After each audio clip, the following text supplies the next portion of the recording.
Hello everyone, my name is Milap Gupta and you are watching me on my YouTube channel English with Milap. दोस्तों, आज की इस video में बहुत ही इंटरेस्टिंग टॉपिक आप लोगों के लिए लेकर आया हूं और टॉपिक का नाम है पास्ट इंडेफिनिट टेंस। जी हाँ दोस्तों, सबसे पहले मैं आपको ये बता दूं कि पास्ट इंडेफिनिट टेंस के बारे में स्टूडेंट्स बहुत अच्छे से जानते हैं। They know this tense very well. So let me tell you very important thing कि अधिकांश लोग इसका नाम तो जानते हैं लेकिन इसके क्या क्या यूज होते हैं उसके बारे में नहीं जानते। और आज इस वीडियो में मैं इसी चीज को कवर करने वाला हूं कि आखिर पास्ट इंडेफिनिट टेंस किस तरह से इंग्लिश का पिलर है। जी हाँ दोस्तों, इंग्लिश में ये बहुत बड़ा रोल प्ले करता है, इंग्लिश लैंग्वेज में ये बहुत बड़ा पिलर है।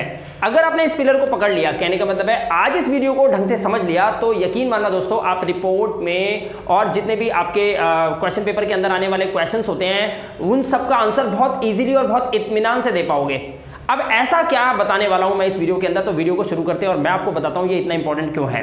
देखिए, सबसे पहले पास्ट इंडेफिनिट टेंस ये जो है ये एक पिलर है, ये पिलर है इंग्लिश का। अगर स्टूडेंट सिर्फ इन दो टेंस को जो आज यहां पे लिखे हैं, जी हाँ दोस्तों, ये रूल लिखे हैं, ये दो रूल अगर आपको समझ में आ जाएं तो यकीन मानना दोस्तों, अगर आप सीबीएसई बोर्ड या एनआईएस बोर्ड या किसी भी अदर बोर्ड से 10th या 12th क्लास कर रहे हैं, 11th क्लास कर रहे हैं, 9th क्लास कर रहे हैं, इवन कि 8th क्लास के स्टूडेंट्स को भी इस वीडियो का बहुत बड़ा बेनिफिट मिल सकता है। क्योंकि आपकी जो भी क्वेश्चन पेपर होता है वो अधिकांश सारे क्वेश्चंस जो होता है वो एग्जामिनर आपसे पास्ट इंडेफिनिट टेंस में ही पूछता है। आपकी किताबों के अंदर पास्ट इंडेफिनिट टेंस ही तो है। आपकी किताबों में विल या वुड वाले सेंटेंस थोड़ी होंगे। कोई ऐसे चैप्टर नहीं होते जिसमें ये बताया जाता है कि ऐसा होगा, वैसा होगा, वैसा होगा। अगर ये होता तो आपके हर चैप्टर के, हर किताब के सिलेबस में सिर्फ एक ही चीज लिखी होती कि ये एक भविष्यवाणी की किताब है। इसलिए वो सारी किताबों के अंदर जो भी टॉपिक्स होते हैं वो सारे पास्ट इंडेफिनिट टेंस के अंदर होते हैं, क्योंकि ये किसी की कहानी, किसी की जीवनी, किसी के अतीत के ऊपर लेसन्स लिखे होते हैं। हिस्ट्री पूरा उसी से, पॉलिटिक्स पूरा उससे है, और ये सभी टॉपिक जो हैं ये सारे जो हैं ये पास्ट इंडेफिनिट टेंस के हैं। और इसीलिए पास्ट इंडेफिनिट टेंस पे पूरी ग्रामर टिकी हुई है। बहुत मेजर रोल प्ले करता है ये पास्ट इंडेफिनिट टेंस। इवन कि कहीं आप जब शॉपिंग करने जाते हैं, कहीं आप मॉल में जाते हैं, या फिर आप कहीं फिल्म देखने जाते हैं, या बाजार में जाते हैं, कोई दुर्घटना हो जाती है, कुछ भी बात हो जाती है, तो भी आप किसी को जब बताते हो तो पास्ट इंडेफिनिट टेंस में ही बताते हो। इवन कि अपना बर्थडे अपने सेलिब्रेट कर रहे हो या कर लिया है, जब आप नेक्स्ट डे उस बारे में बात करोगे तो भी आपको पास्ट इंडेफिनिट टेंस की जरूरत पड़ेगी। यानी कि आप सोच के देखिए पास्ट इंडेफिनिट टेंस का कितना बड़ा रोल है। तो आज मैं इस पास्ट इंडेफिनिट टेंस को आपको क्लियर करने वाला हूं। आज मैं आपको समझाऊंगा किस तरह से पास्ट इंडेफिनिट टेंस को सही से सीखने के बाद, सिर्फ ये दो रूल को समझने के बाद आराम से लेटर लिख सकते हो, आप रिपोर्ट राइटिंग कर सकते हो, स्टोरी राइटिंग कर सकते हो, और अपने क्वेश्चन पेपर के अंदर सबसे कम से कम गलतियां करके बहुत अच्छे नंबर ला सकते हो। तो चलिए शुरू करते हैं। सबसे पहले मैं आपको बता दूं, पास्ट इंडेफिनिट टेंस के सिर्फ दो रूल आपको दिमाग में रखने हैं। अगर आप 10th क्लास या 12th class, 9 to 12th class, आप किसी भी सब्जेक्ट की तैयारी कर रहे हैं और अपने एग्जाम के अंदर आप क्वेश्चन पेपर का आंसर कर रहे हैं, तो आपको सिर्फ ये दो टेंस बहुत अच्छे से आने चाहिए। आप पूरा पेपर बहुत अच्छे से पासिंग मार्क्स कर सकते हो, ला सकते हो बहुत इजीली, राइट। सबसे पहले आपको ध्यान रखना है कि रूल होता है, सबसे पहले आपको सब्जेक्ट अप्लाई करना होता है। ये सब्जेक्ट बहुत इंपॉर्टेंट होता है। सब्जेक्ट कौन होता है? जो काम को करता है वो, और काम को करने वाला ही सब्जेक्ट होता है। और सब्जेक्ट को सबसे फ्रंट में रखा जाता है, उसके बाद हम लगाते हैं वर्ब की सेकंड फॉर्म। आपको पता है वर्ब की कितनी फॉर्म होती है? वर्ब की 5 फॉर्म होती हैं, आपको याद रखना है। एक वर्ब की फर्स्ट फॉर्म होती है नॉर्मल होती है, एक सेकंड फॉर्म होती है, एक थर्ड फॉर्म होती है, उसके बाद एक वर्ब के साथ आईएनजी होती है, और एक वर्ब की फॉर्म और होती है जिसमें एस और ईएस लगता है प्रेजेंट इंडेफिनिट टेंस के अंदर। आई होप कि आपको टेंसेस अच्छे से आते होंगे, तो ये वीडियो आपको बहुत अच्छा समझ में आएगा। इवन अगर आपको टेंसेस समझ में नहीं भी आते तो भी आप मेरे इस चैनल की प्लेलिस्ट में जाकर देख सकते हैं। वहां पे सभी टेंसेस की वीडियोस मैंने कवर की हुई है, वहां से सीखकर भी आप बहुत अच्छे से और अच्छे मार्क्स ला सकते हो, राइट। तो सब्जेक्ट के साथ हम लगाएंगे वर्ब की सेकंड फॉर्म। सिर्फ एक ही फॉर्म याद रखनी है आपको, वर्ब की सेकंड फॉर्म। ये बहुत ही मेजर रोल प्ले करती है, राइट। और यही ऐसी वर्ब की फॉर्म है जो सिर्फ इसी टेंस में, वो भी फर्स्ट रूल में ही यूज होती है। इसके अलावा इसका ग्रामर में कोई रूल ही नहीं है, सोच के देखिए आप। उसके बाद हमें लगाना होता है ऑब्जेक्ट, उसके बाद हमें फुल स्टॉप लगाना होता है। अभी मैं आपको क्लियर करूंगा ये सब्जेक्ट, वर्ब की सेकंड फॉर्म, ये ऑब्जेक्ट, ये क्या होता है, राइट। उसके बाद जब हम इसी वाक्य को, किसी भी वाक्य को जो पास्ट इंडेफिनिट टेंस का है, उसे हमें नकारात्मक यानी कि नेगेटिव वे में बोलना हो, ना, नहीं, नो करके बोलना हो, तो हम उसमें रूल लगाते हैं सब्जेक्ट। फिर हम लगाते हैं डिड नॉट। डिड नॉट के बाद हमें वर्ब की फर्स्ट फॉर्म करनी है। यहां पर आप देख सकते हैं वर्ब की सेकंड फॉर्म है, और यहां पर हमने वर्ब की फर्स्ट फॉर्म अप्लाई करी। ऑब्जेक्ट बिल्कुल सेम रहेगा, फुल स्टॉप आएगा, सेंटेंस क्लियर हो जाएगा। यहां पे एग्जांपल मैं अभी आपको करके दिखाऊंगा, ये मैंने ब्लैंक छोड़ा हुआ है, राइट। इस रेक्टेंगल में मैं आपको अभी कुछ एग्जांपल्स करके दिखाऊंगा। पहले कॉन्सेप्ट को समझना है हमें, ये कॉन्सेप्ट क्या है। कॉन्सेप्ट समझ में आ गया, सेंटेंस खुद ब खुद बना लोगे। कॉन्सेप्ट समझ में आ गया, 10th या 12th आराम से पास कर लोगे। मैं खाली इंग्लिश की बात नहीं कर रहा, अदर सब्जेक्ट्स में भी जब आप हिस्ट्री का पेपर करते हो तो उसमें भी काफ़ी कुछ पास्ट में आपको लिखना होता है। अगर आप इंग्लिश मीडियम से हैं तो आपको ये वीडियो बहुत ही ज़्यादा ल्यूक्रेटिव है, राइट। देखिए ये वर्ब जो है ना, ये वर्ब जो है, ये वर्ब डिसाइड करती है कि सब्जेक्ट कैसे ढूंढे या ऑब्जेक्ट कैसे ढूंढे। अगर किसी काम को कोई करता है, फॉर एग्जांपल ये पहली वर्ब मैंने लिखी है वॉच्ड, इसकी फर्स्ट फॉर्म होती है वॉच, सेकंड फॉर्म हो गई वॉच्ड और इसकी थर्ड फॉर्म भी वॉच्ड होती है, राइट। अदर फॉर्म्स भी होती हैं वॉचेज एंड वॉचिंग। तो यहाँ पर हम वर्ब की सेकंड फॉर्म के बारे में बात करेंगे, ज़्यादा ना नहीं तो रायता फैल जाएगा। तो यहाँ पर वॉच्ड, अब वॉच्ड मतलब होता है देखा या देखी। क्या देखा, क्या देखा, क्या देखा ये बता दें अगर हम, कब देखा, कहां देखा, क्यों देखा और कैसे देखा। अगर आपने देखा और इनके आंसर दे दिए तो आप ऑब्जेक्ट पता कर लेंगे। कितना सिंपल है। अगर आप इनका पता कर लें, वॉच्ड देखा, क्या देखा, कब देखा, कहां देखा, क्यों देखा, कैसे देखा, अगर आप ये पता कर लो तो आप ऑब्जेक्ट पता कर लेंगे, यानी कि इसको। और अगर आपको सब्जेक्ट पता करना हो तो इससे पूछिए कौन या किसने देखा। कभी कभी कौन फिट नहीं बैठता तो हम किसने लगाना होता है, हम किसने लगा के भी आंसर निकाल लेते हैं, सब्जेक्ट को ढूंढ लेते हैं। किसने देखा, जिसने देखा वो सब्जेक्ट होगा। जैसे मान लीजिए एग्जांपल लेते हैं, आई, मैंने, आई मतलब मैंने, पास्ट इंडेफिनिट टेंस के अंदर इसका मतलब मैं नहीं होता, मैंने होता है। मैंने देखा, मैंने क्या देखा तो मैं लिखूंगा आई वॉच्ड, आई वॉच्ड, मैंने देखा। अब मैंने क्या देखा तो हो सकता है मैंने टीवी देखा, तो मैं यहां पे क्या लिख दूंगा, आई वॉच्ड टीवी। ये एक सेंटेंस हो गया, मैंने टीवी देखा। पास्ट इंडेफिनिट टेंस का बता रहा हूं। इसी तरीके से पूरा पेपर करके आ सकते हो आप। रिपोर्ट राइटिंग जब आप करोगे तो वो रिपोर्ट राइटिंग आपकी 8 से 10 मार्क्स की होती है 12th स्टैंडर्ड के अंदर। 10th में, 11th में, 12th में रिपोर्ट राइटिंग आती है तो 8 से 10 मार्क्स की होती है। पूरे नंबर आपके आ सकते हैं अगर आप 10-12 सेंटेंसेस पास्ट इंडेफिनिट के लिख दो तो। और वर्ब्स तो इतनी आपको आती होंगी, 10th या 12th में आप आ चुके हो, राइट। तो आई वॉच्ड, मैंने देखा। अब क्या देखा वो लगा दो, क्यों देखा वो लगा दो, या फिर कब देखा वो बता दो, कहां देखा, कैसे देखा, ये सब बता दो आप, आपको ऑब्जेक्ट मिल जाएगा। कितना सिंपल है। मैंने टीवी देखा, मैंने क्या देखा, टीवी देखा तो टीवी लगा दो। अगर मेरे को बोलना है मैंने टीवी कब देखा तो आई वॉच टीवी, और मैं ये भी लग सकता हूं मैंने टीवी देखा कब देखा तो मैं बता दूंगा आई वॉच टीवी येस्टरडे। मैंने कब देखा, मैंने टीवी कब देखा, कल देखा, आई वॉच टीवी येस्टरडे। तो इस तरह से आपने सेंटेंस बना लिया, राइट। अब देखिए मान लीजिए हम दूसरी वर्ब को लेते हैं, वेंट को। वेंट जो होती है वो वर्ब की सेकंड फॉर्म है जिसका फर्स्ट फॉर्म होता है गो और थर्ड फॉर्म होती है गॉन। हम बात करेंगे मेजर सिर्फ वेंट की। दूसरा है वेंट, गया। कौन गया, कौन गया भाई, कौन गया भाई, रोहन गया। तो हम यहां पे लिखेंगे रोहन। रोहन के बाद क्या करा रोहन ने, रोहन गया, रोहन वेंट, रोहन गया। अच्छा अब देखो रोहन कहां गया, अगर ये पता कर लें तो हमारा एक सेंटेंस बन जाएगा। तो कहां गया, रोहन वेंट टू पंजाब। रोहन कहां चला गया भाई, रोहन पंजाब गया है। तो हमारा सेंटेंस बन गया। अगर हम इसमें बोलते हैं रोहन पंजाब गया है कब, रोहन पंजाब कब गया, तो हम बोलेंगे Rohan went to Punjab yesterday.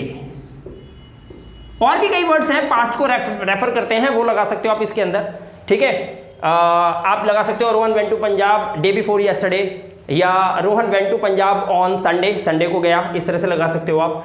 तो यहां पर वर्ब आपको अगर आती है, वर्ब की सेकंड फॉर्म अगर आपको पता है, ये आपको पता है, तो आप सब्जेक्ट निकाल सकते हो सिर्फ इन दो वर्ड से, कौन और किसने। ये अपने दिमाग में डाल लो आज, कौन और किसने लगाओ, आपको सब्जेक्ट मिल जाएगा। वर्ब की सेकंड फॉर्म आपको पता होनी चाहिए, वो लगा दीजिए आप। अगर आप रिपोर्ट लिख रहे हैं, कुछ भी लिख रहे हैं तो उसके बाद यहां पर आंसर दो, क्या, कब, कहां, क्यों और कैसे।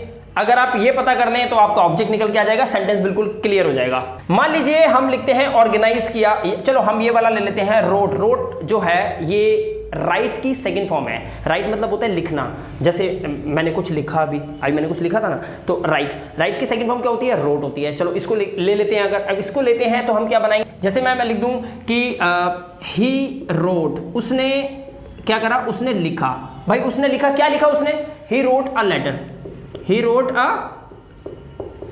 letter, sorry, he wrote a letter, उसने लेटर लिखा, उसने पत्र लिखा।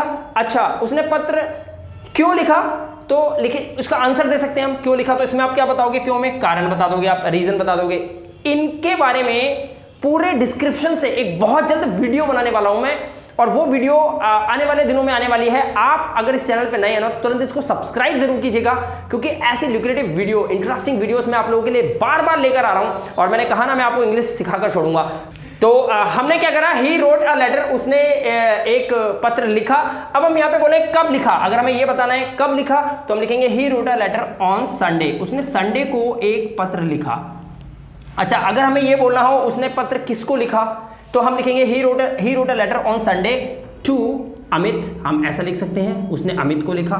इस तरह से आप सेंटेंस को इजीली फ्रेम कर सकते हैं। तो ये मैंने जो आपको बताया, ये बताया मैंने सब्जेक्ट के साथ वर्ब की सेकंड फॉर्म लगा के ऑब्जेक्ट, यानी कि पास्ट इंडेफिनिट टेंस का एक रूल मैंने आपको ये बता दिया, जिससे आप आधे से ज्यादा क्वेश्चन पेपर का आंसर इजीली दे सकते हो। अधिकतर क्वेश्चन पेपर जो होता है वो पास्ट टेंस में पूछा जाता है, तो यहां पर आप इस तरीके से आंसर दे सकते हो। बस आपको ये वाला टॉपिक ना मजबूत करना है कि आपको वर्ब पता होनी चाहिए जो आप आंसर दे रहे हो, राइट। उसके बाद आप अपने आप से सवाल पूछो, कौन और किसने, उस वर्ब के साथ लगाओ, ठीक है। और क्या, कब, कहां, क्यों, कैसे, ये सब लगा दो। ये ऑब्जेक्ट निकल जाएगा, ये सब्जेक्ट निकल जाएगा, यहां पे आपकी वर्ब रह जाएगी। तो ये मेजर पिलर है। ये वर्ब आप मान के चलो, पास्ट इंडेफिनिट टेंस जो है आपका, वर्ब की सेकंड फॉर्म जो है, ये मेन पिलर है इंग्लिश की ग्रामर का।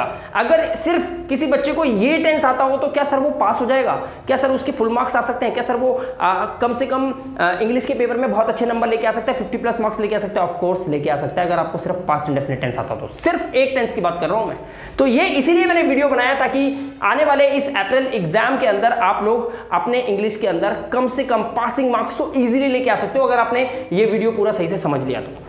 अब यहां पर कई बार क्या होता है, एग्जामिनर आपसे कुछ ऐसे क्वेश्चंस भी पूछ लेता है जिसमें आपको आंसर नहीं में देना होता है। हाँ, मैंने ये काम नहीं किया, रोहन पंजाब नहीं गया तो उसने कुछ और काम किया होगा, मैंने टीवी नहीं देखा, राइट, या फिर भोली स्कूल में पढ़ने नहीं गई।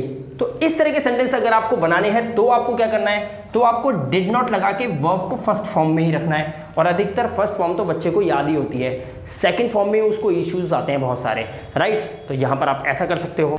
ओके, तो अब कुछ ऐसे सेंटेंस देखते हैं जिसमें हमें नेगेटिव लिखना हो तो क्या करेंगे हम। देखिए, मान लीजिए कोई नेगेटिव सेंटेंस लेते हैं। अब हम क्या करेंगे, जब हमें वर्ब की हमें चाहिए क्या, फर्स्ट फॉर्म चाहिए, तो हम ये यूज नहीं कर सकते। तो हम नॉर्मल, हमें तो वर्ब की फर्स्ट फॉर्म तो आती है भाई, आराम से आती है। तो हम सेंटेंस बनाएंगे, जैसे मान लीजिए मैंने बोलना है कि मैं घर नहीं गया, तो मैं क्या बोलूँगा, मैं घर नहीं गया तो मैं बोलूँगा आई डिड नॉट, ये मैं लगाऊंगा यहाँ से आई डिड नॉट, क्योंकि देखो घर कौन नहीं गया, कौन नहीं गया, मैं, कहाँ नहीं गया, घर, कहाँ नहीं गया, घर। तो I did not go to home, या फिर I did not go home, simple, I did not go home, मैं घर नहीं गया, ठीक है। राधा ने टीवी नहीं देखा, तो क्या इंग्लिश बननी चाहिए, राधा ने टीवी नहीं देखा, तो हम यहां पे लिखेंगे राधा, उसके बाद हम क्या लगाएंगे, did not, Radha did not, उसके बाद हम क्या लगाएंगे, watch, Radha did not watch, क्या नहीं देखा उसने, TV, Radha did not watch TV, Radha ने टीवी नहीं देखा। दोस्तों, आपको एक बात पता है कि डिड नॉट को ऐसे भी लिख सकते हैं, इस तरह से आप डिड नॉट को लिख सकते हैं। एक बात आपको याद रखनी है, जब आप अपने एग्जाम के अंदर पेपर दे के आते हैं या देने जाते हैं, और जब आप पेपर में लिखते हैं, आंसर देते हैं क्वेश्चन का, आपको कभी भी इस वे में नहीं लिखना है। आप डजंट नहीं लिखेंगे, आप डोंट नहीं लिखेंगे, आप वांट नहीं लिखेंगे, विल नॉट लिखेंगे, आप डजंट नहीं लिखेंगे, डज नॉट लिखेंगे, आप डिडंट नहीं लिखेंगे, आप डिड नॉट लिखेंगे। ध्यान रखना ये बात, आपको ये यूज नहीं करना है, आपको इस तरीके से लिखना है, क्योंकि एग्जामिनर मार्क्स काटता है, राइट। तो आपको आई होप कि पास्ट इंडेफिनिट टेंस के बारे में बहुत अच्छे से पता चल गया होगा, क्योंकि डिड नॉट लगा के वर्ब की फर्स्ट फॉर्म लगानी है तो आप नेगेटिव सेंटेंस बना सकते हो, और सिंपल सा फर्स्ट सेंटेंस बनाने के लिए आपको वर्ब की सेकंड फॉर्म लगा के सेंटेंस को फ्रेम कर सकते हो। इनका आंसर दोगे तो ऑब्जेक्ट में चले जाओगे और अपनी क्रिया से पूछोगे कौन और किसने, तो आप सब्जेक्ट तक पहुंच जाओगे, और इस तरह से आप इजीली धीरे धीरे सेंटेंस बनाने की प्रैक्टिस कर सकते हो। एंड आई होप जो कि आपके एग्जाम्स अभी आ रहे हैं उसके अंदर आप रिपोर्ट के अंदर बहुत अच्छे मार्क्स लाओगे, स्टोरी राइटिंग आ जाती है उसके अंदर बहुत अच्छे मार्क्स ला सकते हो। इवन कि आपके जो चैप्टर्स होते हैं बुक के, उसके जब आप आंसर करोगे पास्ट इंडेफिनिट टेंस के अंदर, तो आपका टीचर बहुत इंप्रेस होकर आपको फुल टू फुल मार्क्स देगा।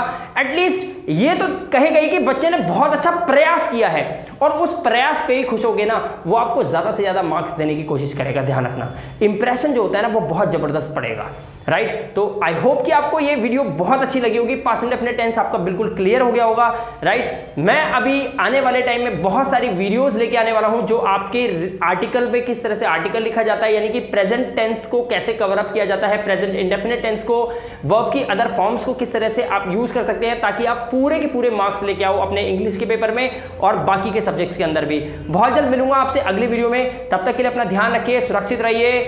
Thank you very much and have a good day.